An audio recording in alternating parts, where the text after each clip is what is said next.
Bismillahirrahmanirrahim. Assalamualaikum warahmatullahi wabarakatuh. Dukung terus MR ABD Channel, channel kajian ilmiah Aswaja dengan cara subscribe, teng teng. Jangan lupa tekan tombol loncengnya karena menekan tombol lonceng gratis. Bismillahirrahmanirrahim. Alhamdulillahirabbil alamin.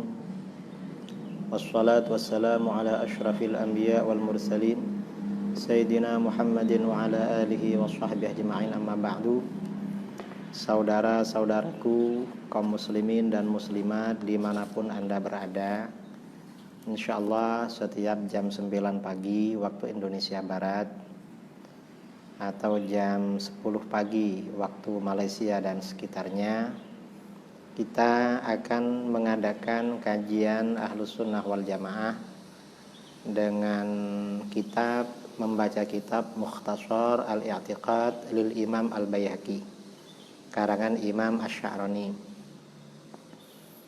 Sebagaimana dimaklumi, para ulama Ahlus Sunnah wal Jamaah di dalam menulis kitab-kitab akidah itu melalui beberapa pendekatan. Ada dua pendekatan. Yang pertama adalah pendekatan rasional, pendekatan akli, yaitu kitab-kitab akidah yang ditulis oleh para ulama kita, di mana dalil-dalil yang disampaikan di dalam menjelaskan poin-poin di dalam akidah Islam itu menggunakan dalil akli atau dalil akal, dalil rasional.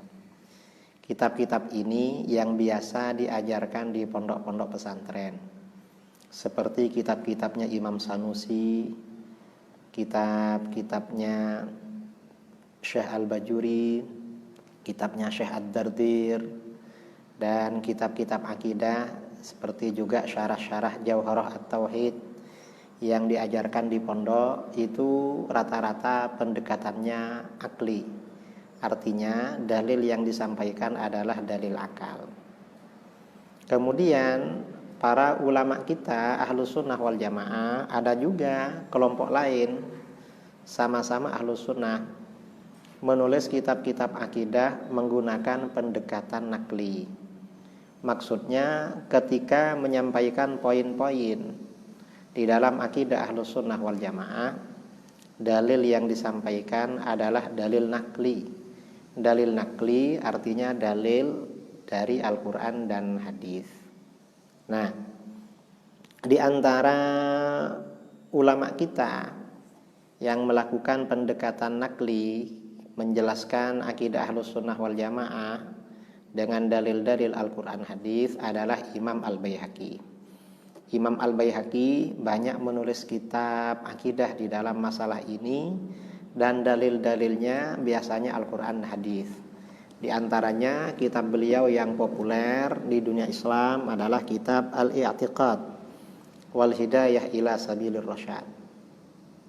Ini kitabnya 1 jilid. Beliau juga punya kitab Al-Asma was Sifat, ketika membahas nama-nama dan sifat-sifat Allah yang terdapat di dalam Al-Quran hadis. Itu juga kitab akidah. Imam Al-Baihaqi juga punya kitab Itsbatu Azabil Qabr, menetapkan azab kubur, ketika membicarakan tentang azab kubur. Beliau juga punya kitab Al-Ba'ts wan Nusyur, kebangkitan dari alam kubur, atau kitab yang membahas tentang hari kiamat, lebih tebal dari kitab I'tiqad ini. Dan bahkan beliau juga punya kitab tentang keimanan yang berjudul Syu'abul Iman. Kitab Syu'abul Iman ini tebalnya kira-kira 8 jilid. Ini kitab beliau. Nah, kitab Al-I'tiqad karangan Imam Al-Baihaqi ini telah diringkas, diikhtisar oleh Imam Asy-Sya'rani. Imam Asy-Sya'rani menjadi kitab Mukhtasar Al-I'tiqad lil Imam Al-Baihaqi, taklif Al-Imam Abdul Wahhab Asy-Sya'rani. Nah, dalam kajian ini kita memilih kitab Mukhtasar Al-I'tiqad. Bagi Anda yang belum punya kitab, Mungkin bisa di-download di internet, kemudian di-print atau beli. Nah, kita mengapa memilih mukhtasarnya? Karena untuk kitab aslinya ini terlalu panjang, terutama yang berkaitan dengan sanad. Yang berkaitan dengan sanad-sanad panjang sekali. Kita langsung mukhtasarnya langsung pada pokok-pokok akidah yang ditulis oleh Imam Asy'arani. Tetapi ini tidak keluar dari apa yang ditulis oleh Imam Baihaqi. Hampir semua poin-poin yang dijelaskan oleh Imam Baihaqi juga ada di dalam mukhtasarnya. Bahkan kadang-kadang juga ada tambahan dari Imam Asy'arani. Mari kita baca bersama. Bismillahirrahmanirrahim. Bismillahirrahmanirrahim. Dengan nama Allah yang Maha Pengasih lagi Maha Penyayang. Ahmadullah Rabbal Alamin. Aku memuji kepada Allah. Ahmadullah. Aku memuji kepada Allah Rabbal Alamin, Tuhan semesta alam. Di sini ada Allah, ada Rabbah. Allah ini oleh para ulama tauhid, oleh para ulama dijelaskan adalah alamun lidzatil wajibil wujud. Nama bagi Tuhan yang wajib wujudnya. Ini memang nama Tuhan, namanya Allah. Kemudian Rabbal Alamin. Allah ini Tuhan semesta alam. Yang dimaksud Tuhan semesta alam itu artinya yang menciptakan, yang mengatur, yang menganugerahkan, memberikan kebaikan, memiliki semesta alam ini adalah Allah. Allah itu artinya yang menciptakan, yang mengatur, yang memiliki, yang berbuat baik dengan semua kebaikan kepada semesta alam adalah Allah. Ini seperti dijelaskan oleh para ulama di dalam kitab-kitab syarah ya, termasuk kitab-kitab tafsir. Wa usolli wa usallimu ala sayyidina Muhammadin. Dan aku mengucapkan sholawat dan mengucapkan salam. Menyampaikan sholawat artinya mendoakan sholawat kepada Allah. Mendoakan tambahan rahmat ta'zim kepada Allah. Wa usallimu. Dan juga mengucapkan salam, artinya salam penghormatan, mendoakan salam penghormatan kepada Allah ala sayyidina, bagi atau untuk junjungan kita Muhammadin, yaitu Nabi Muhammad, wa ala sairil anbiya'i, serta atas seluruh para nabi wal mursalina, dan para rasul, para utusan. Jadi sholawat dan salam ini kepada nabi kita, juga para nabi dan para rasul yang lain. Wa ala alihim wa sahbihim ajma'in. Wa ala alihim, dan semoga atas keluarga mereka, keluarga nabi kita dan para nabi dan para rasul, serta para sahabat mereka ajma'ina semuanya. Wa ba'du, setelah demikian, yaqulu muallifuhu, berkata muallifuhu pengarang kitab ini, al-abdul faqir, seorang hamba yang fakir, seorang hamba yang sangat membutuhkan, ila afillahi, pada ampunan Allah. Abdul Wahhab ibnu Ahmad Asy'arani, yaitu Abdul Wahhab bin Ahmad Asy'arani, afallahu anhu. Mudah-mudahan Allah mengampuni, memaafkan, anhu, kepada beliau, kepadanya. Hadhihi aqidatu ahli sunnati wal jamaati. Ini yang akan diterangkan ini, yang akan dicatat diterangkan berikut ini adalah akidah Ahlus Sunnah wal Jamaah. Allati rawaha al-Imam Ahmadul Baihaqi, yang telah diriwayatkan oleh Imam Ahmad al-Baihaqi. Imam al-Baihaqi ini namanya Abu Bakar al-Imam al-Hafidh Abu Bakar Ahmad bin al-Husain al-Baihaqi. Imam Ahmad al-Baihaqi bisanadihi, dengan sanad beliau, fi kitabihil musamma bil i'tiqad, di dalam kitabnya yang diberi nama dengan judul Al-I'tiqad. Nah, ini di dalam kitab Imam Al-Baihaqi ini poin-poin di dalam akidah Ahlus Sunnah wal Jamaah itu menggunakan dalil-dalil Al-Qur'an dan hadis-hadis. Rata-rata hadisnya sahih, tidak ada persoalan. Hadis yang ada di dalam kitab ini sahih. Nah, ini artinya apa? Bahwa akidah Ahlus Sunnah wal Jamaah itu sebenarnya sumbernya dari Al-Quran dan hadis. Itu sumber pertama ya, sumbernya akidah Ahlus Sunnah wal Jamaah itu Al-Quran dan hadis. Kemudian kalau akidah Ahlus Sunnah wal Jamaah itu sumbernya dari Al-Quran dan hadis, mengapa kita ini ikut mazhabnya Imam Asy'ari? Padahal Imam Asy'ari ini hidup pada akhir abad ketiga Hijriah dan awal abad keempat. Kenapa enggak langsung ikut Al-Quran hadis? Imam Asy'ari ini di dalam akidah, para ulama mengikuti Imam Asy'ari ini hanya dalam metodologi, dalam metode, di dalam manhaj. Artinya manhaj, cara menjelaskan, menguraikan, mempertahankan, membela akidah Ahlus Sunnah wal Jamaah mengikuti Imam Asy'ari.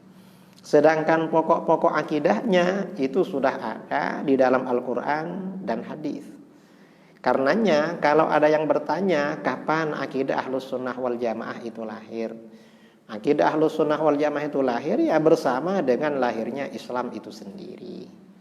Karenanya di sini dijelaskan akidah Ahlus Sunnah wal Jamaah yang diriwayatkan oleh Imam Al-Baihaqi dengan sanad beliau dalam kitabnya yang diberi nama Al-I'tiqad. Wa antaqaituha minhu, dan aku memilih akidah ini dari kitab beliau. Dipilih. Mengapa? Raja'a naf'il ikhwani biha, karena berharap memberikan manfaat kepada saudara-saudara dengan akidah ini. Mengapa? Fa innal himama qad qasurat an mutala'atil mutawwalat. Karena cita-cita manusia, semangat, keinginan orang ini telah lemah, telah pendek atau lemah untuk menelaah kitab-kitab yang panjang.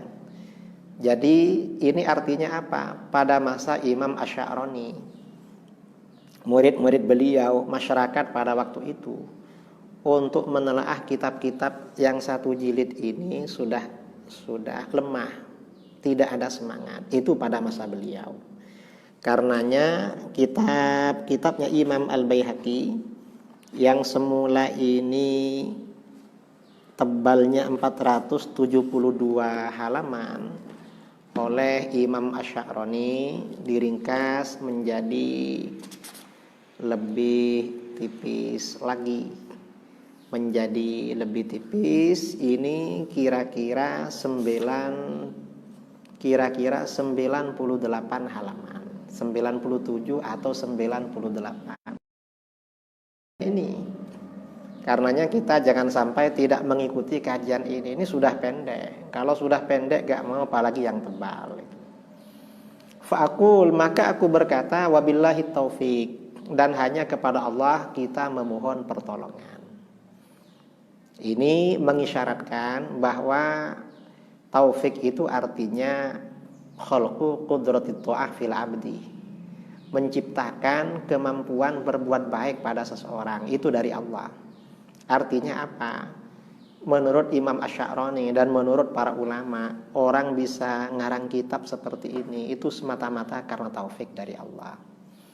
Dan saudara-saudara yang mengikuti kajian ini juga semata-mata taufik, pertolongan dari Allah. Tanpa pertolongan kita tidak bisa mengikuti kajian ini. Babu awwali ma yajibu 'alal 'abdi ma'rifatuhu wal iqraru bihi. Bab ini menjelaskan permulaan kewajiban seorang hamba, yaitu mengetahui permulaan sesuatu yang harus diketahui dan diakui oleh seorang hamba. Jadi seseorang yang merasa sebagai hamba Allah itu harus tahu apa sesuatu yang wajib dia ketahui dan dia akui. Apa yang pertama kali harus diakui dan dia ketahui. Ini harus tahu. Qala Allahu jalla thana'uhu li nabiyhi Muhammadin alaihi salam. Allah jalla thana'uhu, Allah subhanahu wa ta'ala telah berfirman kepada nabinya Muhammad sallallahu alaihi wasallam, fa'lam annahu la ilaha illallah. Ketahuilah sesungguhnya, fa'lam, ketahuilah. Ketahui itu artinya tahu yang disertai keyakinan. Annahu sesungguhnya la ilaha illallah. Apa yang perlu diketahui? Sesungguhnya tiada Tuhan selain Allah. Nah, ini artinya apa? Menunjukkan bahwa sesuatu yang pertama kali seseorang itu tahu, sesuatu yang pertama kali seseorang itu tahu bahwa tiada Tuhan selain Allah. Tiada Tuhan selain Allah. Apa makna tiada Tuhan selain Allah itu?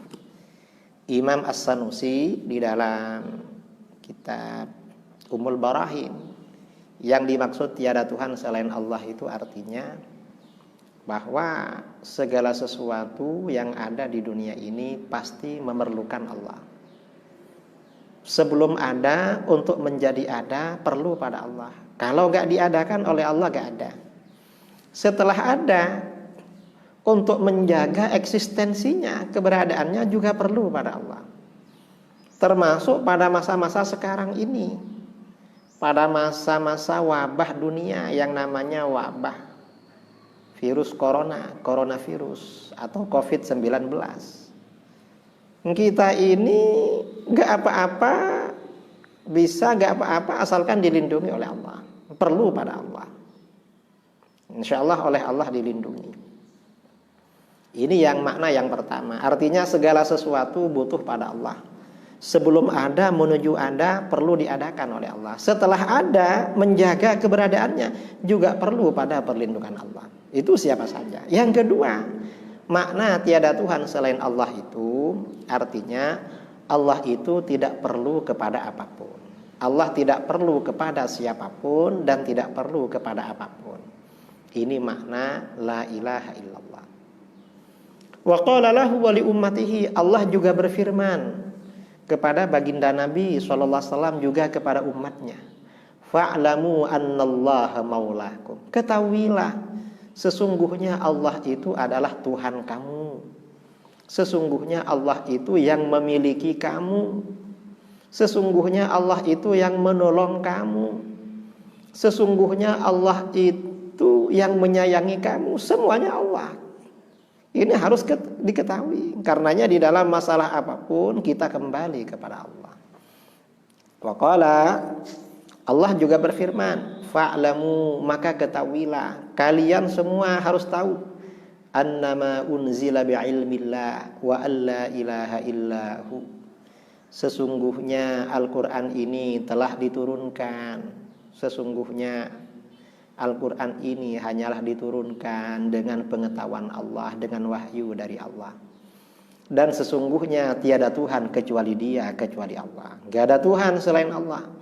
Fahal antum muslimun, apakah kalian merupakan orang-orang muslim? Apakah kalian merupakan orang-orang yang berserah diri?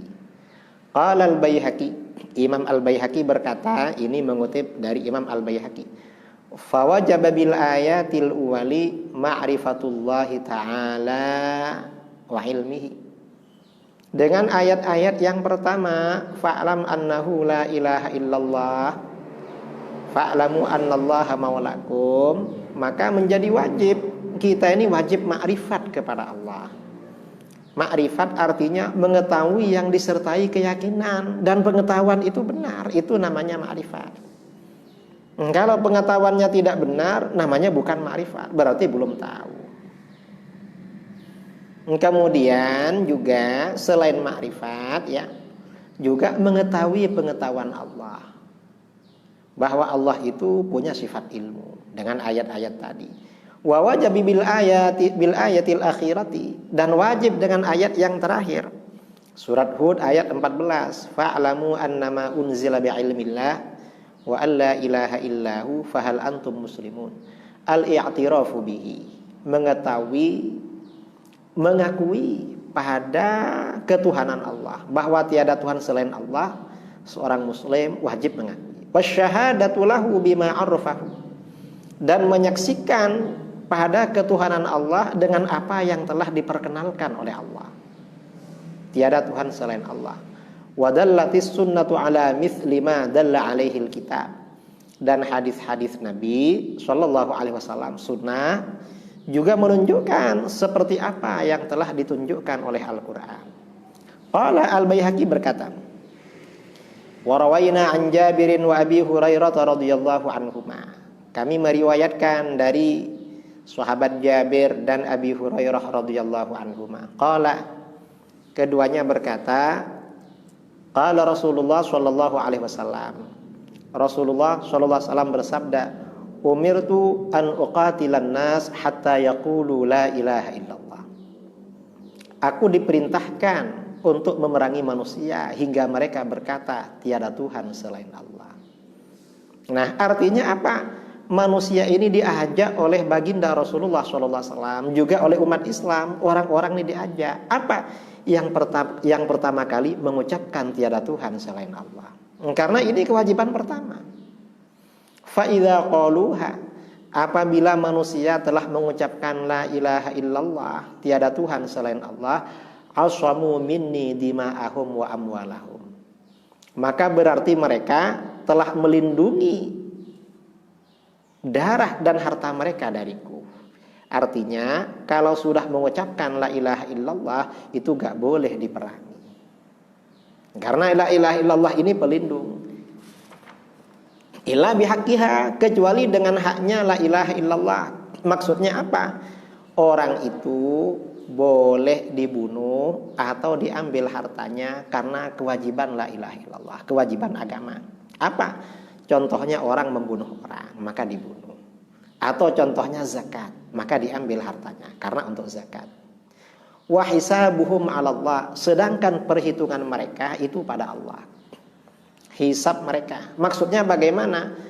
Rasulullah sallallahu alaihi wasallam, kita diperintahkan mengajak orang mengucapkan la ilaha illallah. Kalau sudah mengucapkan, ya terserah Allah. Maksudnya terserah Allah, ada orang-orang itu mengucapkan la ilaha illallah dengan ikhlas. Memang dia beriman, maka Allah akan membalas sebagai orang-orang yang beriman masuk surga. Ada orang yang mengucapkan la ilaha illallah itu karena takut dibunuh. Pada masa Rasulullah SAW, dia mengucapkan la ilaha illallah. Maka bagaimana? Ya sudah, berarti orang ini orang munafik. Rasulullah gak boleh mengganggu darah, gak boleh mengganggu hartanya, dan nanti oleh Allah dibalas sebagai orang-orang munafik. Wa zada fi riwayatin, juga ada tambahan dalam satu riwayat, wa yu'minu bi wa bima ji'tu bihi, dan aku diperintahkan memerangi manusia selain mereka beriman mengucapkan la ilaha illallah, juga mereka agar beriman kepadaku dan dengan apa-apa yang aku bawa kepadanya. Ini menunjukkan kita ini selain la ilaha illallah juga Muhammadur Rasulullah. Beriman bahwa Muhammad itu utusan Allah, artinya apa? Beriman kepada beliau dan bahwa apa yang dibawa oleh beliau itu adalah benar. Warawal Hakim wal Baihaqi an Abi Hurairah radhiyallahu an. Al-Hakim dan Al-Baihaqi juga meriwayatkan dari Abu Hurairah radhiyallahu an qala, berkata siapa Abu Hurairah, a'tani Rasulullah sallallahu alaihi wasallam alaihi, Rasulullah sallallahu alaihi wasallam telah memberiku kedua alas kakinya, kedua sandalnya. Aku diberikan kedua sandalnya oleh beliau. Waqal, dan beliau bersabda, idhhab bina alayya hatain, pergilah dengan membawa kedua sandalku ini.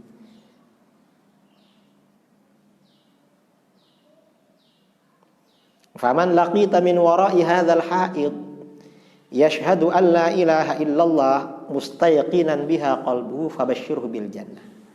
Maka barang siapa yang kamu jumpai di belakang, maka barang siapa yang kamu jumpai di belakang kebun ini. Rasulullah SAW waktu itu ada di dalam kebun, bawa sandal ini. Siapapun yang kamu jumpai di luar kebun ini dan dia bersaksi bahwa tiada Tuhan selain Allah, mustaiqinan biha qalbuhu, dan hatinya yakin dengan makna la ilaha illallah, artinya tidak hanya diucapkan, fabashshirhu bil jannah, sampaikan kabar gembira kepadanya, dia akan masuk surga. Artinya apa? Orang mengucapkan la ilaha illallah, apabila disertai keyakinan, maka masuk surga. Kalau cuma mengucapkan saja tapi hatinya tidak yakin, tidak masuk surga. Warawal Hakim wa ghairuhu an Utsman radhiyallahu an. Al-Hakim dan lainnya juga meriwayatkan dari Utsman radhiyallahu an. Utsman berkata, Sami'tu Rasulullah alaihi salam yaqul. Aku mendengar Rasulullah alaihi salam berkata, Man mata wa huwa ya'lamu alla ilaha illallah dakhalal jannah. Barang siapa yang meninggal dunia, baik meninggalnya sebelum masa-masa virus ini atau meninggal setelah masa-masa virus, dan dia meyakini bahwa tiada Tuhan selain Allah, maka dia masuk surga. Kita berdoa kepada Allah, mudah-mudahan kita membawa la ilaha illallah sampai di akhir hayat nanti. Warawal Baihaqi marfu'an. Al-Baihaqi juga meriwayatkan hadis marfu'. Marfu' itu artinya yang dinisbatkan kepada baginda Rasulullah SAW. Rasulullah SAW bersabda, Man kana akhiru kalamihi la ilaha illallah wajabat lahul jannah. Barang siapa yang akhir ucapannya adalah la ilaha illallah, tiada Tuhan selain Allah, maka dia wajib masuk surga. Artinya pasti masuk surga. Ini beberapa hadis. Jadi di sini ada 4 hadis. Nah, di sini dari hadis-hadis itu ada kesimpulan. Fafil haditsil awwali bayanu ma yajibu 'alal mad'uwi ay ya'tiya bihi hatta yuhqana bihi damuhu. Dalam hadis yang pertama tadi ada keterangan kewajiban orang yang diajak masuk Islam untuk melakukan ajakan itu, yaitu mengucapkan la ilaha illallah. Sehingga setelah mengucapkan la ilaha illallah, maka orang ini berhak mendapatkan perlindungan jiwa dan raganya, perlindungan darahnya, gak boleh diganggu. Wa fil haditsis tsani, pada hadis yang kedua, bayanu ma yajibu alaihi minal jama'i baina ma'rifatil qalbi wal iqrari bil lisan ma'al imkan hatta yashiha iman. Pada hadis yang kedua ada kewajiban lagi selain mengucapkan la ilaha illallah dengan lidah. Kalau mampu mengucapkan, itu juga wajib meyakini dengan hati, mengetahui dengan hati, sehingga imannya sah. Artinya apa? Orang itu imannya baru sah selain mengucapkan la ilaha illallah apabila dia mengetahui maknanya dan meyakini. Mengetahui atau meyakini. Nah, wa fil khabari tsalits war rabi'i syartul wafati 'alal iman hatta yastakhiqa dukhulal jinan bi wa'dillahi ta'ala wa billahi taufik. Dalam hadis yang ketiga dan keempat ada persyaratan meninggal dalam keadaan iman, sehingga seseorang itu berhak masuk surga dengan janji Allah. Artinya apa? Orang itu akan masuk surga. Keimanan ini syaratnya harus dibawa sampai mati. La ilaha illallah itu sampai mati. Jadi hadis ini, man kana akhiru kalamihi la ilaha illallah wajabat lahul jannah. Siapa yang akhir ucapannya la ilaha illallah, maka pasti masuk surga. Artinya meninggal dalam keadaan beriman. Jadi keyakinan terakhir memang keimanan, itu masuk surga. Warawal Imam Sunaid. Imam Sunaid meriwayatkan fi tafsirih, di dalam tafsirnya an Qatadah dari Imam Qatadah annahu qala. Qatadah berkata, la yasihhu tauhidu abdin hatta ya'taqid anna Isa abdullahi wa rasuluhu. Tidak sah tauhid seseorang sehingga meyakini bahwa Nabi Isa adalah hamba Allah dan Rasulnya. Fa inna bani Israil qad ikhtalafu fihi hina rufi'a. Karena orang-orang Bani Israil berbeda pendapat tentang Nabi Isa ketika Nabi Isa diangkat ke langit oleh Allah. Faqala firqatun, sebagian golongan berkata, huwallah, Isa itu adalah Tuhan. Kana habita ilal ardi fa ahya man ahya wa amata man amata thumma su'ida ilas sama. Karena Isa itu Allah, kata kelompok ini, dia turun ke bumi. lalu menghidupkan orang yang hidup, mematikan orang yang mati. Makanya bisa menghidupkan orang karena dia Tuhan. Lalu dia naik ke langit. Nah, orang yang berkeyakinan seperti ini tidak sah Islamnya, imannya tidak sah. Termasuk tidak sah imannya sebagian kelompok ya, yang mengartikan, ada juga orang Islam yang mengartikan bahwa Allah itu Muhammad dengan menafsirkan ayat qul huwallahu ahad. Katakanlah dialah Muhammad, Muhammad itu Allah yang Maha Esa. Itu gak sah imannya. Sama dengan ini, sama dengan orang Nasoro tadi itu, orang-orang Nasoro di luar Islam. Wahum al-Ya'qubiyah, mereka ini disebut dengan golongan Ya'qubiyah, satu kelompok dari golongan Nasrani yang dinisbatkan kepada Yakub al-Barda'ani, seorang pendeta di Konstantinopel dulu. Ini keyakinan seperti itu, gak boleh itu. Waqalat an-Nasturiyah, ada lagi golongan Nasturiyah, sekte Nasturiyah di Nasara yang mengatakan wa ibnullah, Isa itu adalah anaknya Allah. Berkata begitu maka agak sah imannya, walaupun membaca la ilaha illallah Muhammadur Rasulullah sah. Wa qalat muluku Bani Israel, ada lagi yang berkata yaitu raja-raja Bani Israel, raja-raja Bani Israel yang disebut dengan golongan Malkaniyah, yaitu mazhab semua raja-raja Nasara dan orang-orang awam mereka. Apa? Huwa tsalitsu tsalatsa, Isa itu adalah ketiga dari tiga. Artinya keyakinan Trinitas, kelompok Trinitas. Itu gak betul, itu gak sah imannya orang yang berkata begitu. Faqalal muslimun, yang benar bagaimana? Orang-orang Islam berpendapat huwa Abdullah wa rasuluhu, Nabi Isa itu adalah hamba Allah dan Rasulnya, wa ruhuhu min kalimatihi, dan ruh Allah dari kalimatnya. Maksudnya ruhnya Allah bukan berarti ruhnya Nabi Isa itu keluar dari zat Allah, bukan. Bukan itu maksudnya. Artinya apa? Nabi Isa itu memang penciptaannya tidak seperti manusia biasa. Manusia biasa biasanya diciptakan oleh Allah melalui ayah dan ibu. Nabi Isa tanpa ayah dan tanpa ayah, hanya ibu saja yang punya. Siti Maryam itu ditiup oleh malaikat Jibril, janinnya ditiup oleh malaikat, diciptakan langsung oleh Allah melalui malaikat Jibril, kemudian ditiup oleh malaikat Jibril, ditiup. Jadi bukan melalui manusia biasa seperti kita ayah ibu. Nah ini orang-orang Islam. Nah orang-orang Islam juga meyakini baginda Rasulullah SAW itu sebagai Abdullah wa Rasuluhu, hamba Allah dan Rasulnya kepada semesta alam. Dan tidak boleh meyakini bahwa Rasulullah itu adalah, bahwa Muhammad itu adalah Allah. Kalau meyakini seperti itu berarti keluar dari Islam. Mudah-mudahan kita diberikan keimanan yang sahih oleh Allah. Sekian kajian pada pagi ini, satu bab saja karena ini permulaan. Kita lanjutkan besok pagi, mudah-mudahan bermanfaat. Dari saya, assalamualaikum warahmatullahi wabarakatuh.